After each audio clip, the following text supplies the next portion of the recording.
21 जनवरी शनि अमावस्या मौनी अमावस्या का बना दिव्य और दुर्लभ संयोग। चुपचाप यहाँ फेंक दें एक लौंग, पूरी साल जमकर बरसेगा पैसा।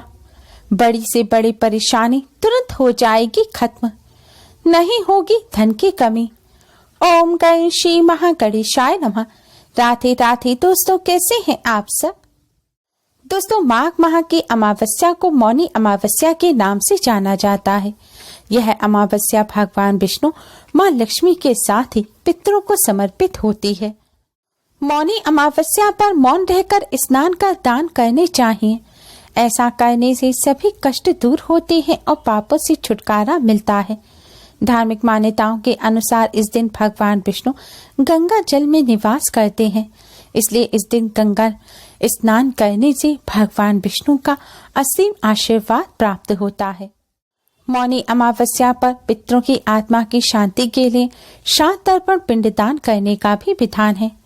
दोस्तों, इस बार मौनी अमावस्या साल 2023 की पहली अमावस्या भी है, इसलिए इस दिन भगवान विष्णु माँ लक्ष्मी का पूजन करने से पूरे साल भर भगवान लक्ष्मी नारायण का आशीर्वाद बना रहेगा। इस बार मौनी अमावस्या 21 जनवरी दिन शनिवार को है। शनिवार के दिन जब अमावस्या आती है तो उसका महत्व कई गुना अधिक बढ़ जाता है। शनिवार के दिन अमावस्या होने से शनि अमावस्या का संयोग बनता है, इसलिए इस बार की मौनी अमावस्या और शनि अमावस्या एक साथ होने से इनका महत्व कई गुना अधिक बढ़ गया है। ग्रह नक्षत्रों के अद्भुत संयोग से इस बार मौनी अमावस्या शनि अमावस्या दिव्य और दुर्लभ संयोग में भी आ रही है। इन अद्भुत संयोग में स्नान दान पूजन के साथ ही उपाय अवश्य ही करें। इस दिन किए गए उपाय जल्द ही सफल होकर शुभ फल प्रदान करेंगे। दोस्तों, आज की इस वीडियो में हम आपको साल की पहली अमावस्या मौनी अमावस्या और शनि अमावस्या के इस अद्भुत संयोग में करने वाला एक बहुत ही आसान और असरकारक उपाय बताने जा रहे हैं। इस उपाय को करने से भगवान श्री हरि विष्णु माँ लक्ष्मी जी की कृपा से जीवन में चली आ रही परेशानियां दूर होती हैं, बिगड़े कार्य भी बनने लगते हैं, अनजान भय समाप्त होता है, कष्टों से छुटकारा मिलता है, नेगेटिविटी दूर होकर पॉजिटिव एनर्जी का संचार होता है। वीडियो में आगे बढ़ने से पहले इस वीडियो को लाइक कर अपने फ्रेंड्स के साथ शेयर जरूर करें, और अगर आपने अभी तक हमारे चैनल को सब्सक्राइब नहीं किया है तो जल्दी से हमारे चैनल को सब्सक्राइब कर बेल आइकन को भी जरूर दबाएं। दोस्तों, यह उपाय आपको रात्रि के समय करना है। उपाय करते समय स्वच्छता और पवित्रता का विशेष ध्यान रखें। उपाय करने से पहले अच्छी तरह से मुंह हाथ धो लें और स्वच्छ वस्त्र धारण करें। अब आप एक लौंग लें। ध्यान रखें, इस उपाय को करते समय आपको साबुत फूल वाली लौंग लेनी है। टूटी हुई या बिना फूल की लौंग से आप इस उपाय को ना करें। आपको वह लौंग लेनी है जो पूजा में इस्तेमाल होती है। अब आप अपने मंदिर के सामने आसन बिछाकर बैठ जाएं। अब भगवान विष्णु माँ लक्ष्मी जी के सामने एक शुद्ध घी का दिया जलाएं और एक सुगंधित धूप बत्ती भी जलाएं।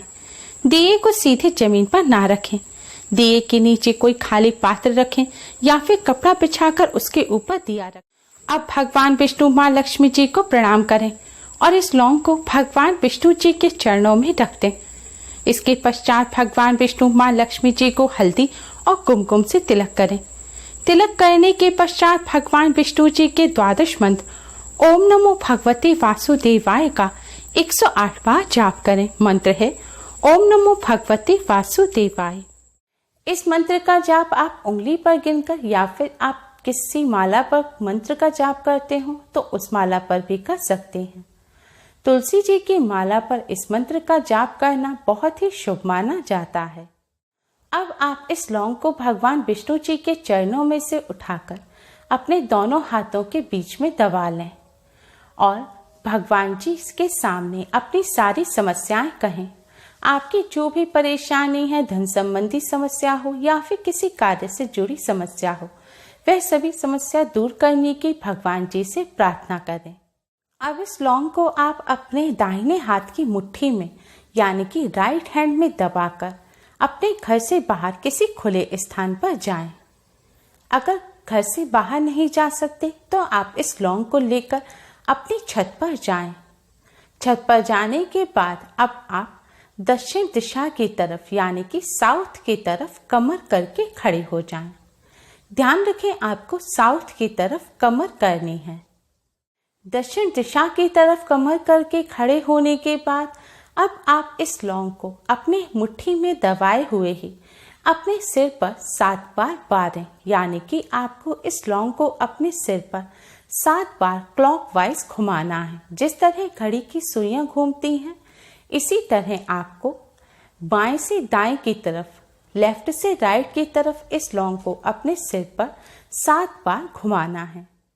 लौंग को 7 बार सिर पर घुमाने के बाद अब आप इस लौंग को अपने सिर पर पीछे की तरफ फेंक दें। आपको इस लौंग को सिर पर से पीछे की तरफ, साउथ की तरफ फेंक देना है। लौंग फेंकने के बाद आप सीधे अपने घर आ जाएं। घर आकर सबसे पहले अपने हाथ धो लें। दोस्तों, आपको इस बात का ध्यान रखना है कि इस उपाय को करते समय कोई आपको टोके नहीं, कोई आपसे पूछे नहीं कि आप ये क्या कर रहे हैं। और अगर आप इस लौंग को फेंकने घर से बाहर जाएं तो यह भी ध्यान रखें कि रास्ते भर जाते समय और आते समय भी आप किसी से बात ना करें। और आपको इस बात का भी ध्यान रखना है, लौंग फेंकने के बाद आप पीछे मुड़कर ना देखें। दोस्तों, अगर यह उपाय आप अपने घर की छत पर कर रहे हैं तो इस लौंग को अपनी छत से नीचे की तरफ फेंकें। लेकिन अगर आपके घर पे, आपकी छत पर साउथ दिशा की तरफ, दक्षिण की तरफ कोई कमरा बना हुआ है या कोई दीवार है और आप लौंग छत से नीचे नहीं फेंक सकते तो आप लौंग को दक्षिण दिशा की तरफ अपनी छत पर ही फेंक दें और सीधे नीचे आ जाएं। और अगले दिन सुबह जाकर एक कागज की सहायता से आप इस लौंग को उठाएं और इस लौंग को आप अपने घर से बाहर कहीं फेंक आएं या फिर इस लौंग को आप मिट्टी खोदकर जमीन में गाड़ दें। ध्यान रखें, इस लौंग को आपको अपने घर से बाहर ही मिट्टी में गाड़ना है। अपने घर के किसी गमले में आप इस लौंग को ना गाड़ें और घर आकर अपने हाथ धो लें। दोस्तों, अगर आपके घर गंगा जल है तो आप इस उपाय को करने के पश्चात अपने ऊपर गंगा जल का छिड़काव अवश्य ही करें। इस उपाय को करते समय आपको इस बात का भी ध्यान रखना है कि जब आप लौंग लेकर जाएं, सिर पर से बारें और फेंकें तो हर समय आपको ओम नमो भगवते वासुदेवाय मंत्र का मन ही मन जाप अवश्य ही करते रहना है। दोस्तों, इस उपाय को करने से भगवान विष्णु जी, माँ लक्ष्मी जी की कृपा से कार्यों में आ रही रुकावट दूर होती है, बिगड़े कार्य बनने लगते हैं, धन संबंधी जो भी समस्या है वह भी जल्द ही दूर हो जाती है, व्यापार में उन्नति होती है। दोस्तों, इस उपाय को करने से आपके ऊपर जो नकारात्मक ऊर्जा होगी वह भी दूर हो जाएगी और आपको पॉजिटिविटी का एहसास होगा। इस उपाय को करते समय स्वच्छता और पवित्रता का विशेष ध्यान रखें। गर्भवती महिलाएं इस उपाय को ना करें और पीरियड के दौरान भी महिलाएं इस उपाय को ना करें। इस उपाय को करने के साथ ही आज के दिन कुछ बातों का विशेष ध्यान रखें। इस दिन आपके घर कोई इंसान कुछ मांगने के लिए आए, कोई जरूरतमंद व्यक्ति आए तो उसे खाली हाथ नहीं भेजें। इस दिन दान करना बहुत ही शुभ माना जाता है। लेकिन ध्यान रखें, आज के दिन आप किसी को रुपए पैसे ना दें। आप जरूरतमंद व्यक्ति को अन्न या वस्त्र इत्यादि का दान कर सकते हैं। आज के दिन काले रंग के वस्त्रों का इस्तेमाल नहीं करना चाहिए। आज के दिन शुभ रंग के वस्त्र पहनें। इसके अलावा आज के दिन क्रोध से परहेज करें। किसी को कटु वचन ना बोलें, किसी से कोई ऐसी बात ना कहें जिससे उनका दिल दुखे। आज के दिन पति पत्नी को संयम बरतना चाहिए और पूर्ण ब्रह्मचर्य का पालन करना चाहिए। इस दिन घर में तामसिक भोजन नहीं बनाने चाहिए। मांस, मदिरा और अंडे के अलावा आज के दिन प्याज लहसुन तक का भी सेवन नहीं करना चाहिए। इस दिन केवल सात्विक भोजन ही ग्रहण करें। आज के दिन स्नान अवश्य ही करना चाहिए और देर तक भूलकर भी नहीं सोना चाहिए। सुबह उठकर स्नान कर भगवान सूर्य को जल अवश्य ही चढ़ाएं। इस उपाय को करने से भगवान विष्णु, माँ लक्ष्मी जी की कृपा से जीवन में चल रही परेशानियों का अंत हो जाता है। उम्मीद है आपको हमारी ये वीडियो पसंद आई होगी। प्लीज़ लाइक करें। हमारी इस वीडियो को अपने फ्रेंड्स और रिश्तेदारों में ज़्यादा से ज़्यादा शेयर करें, जिससे वह भी इसका लाभ उठा सकें। हमारी और भी वीडियोस के लिए हमारे चैनल को सब्सक्राइब करना ना भूलें। Thanks for watching. Radhe Radhe.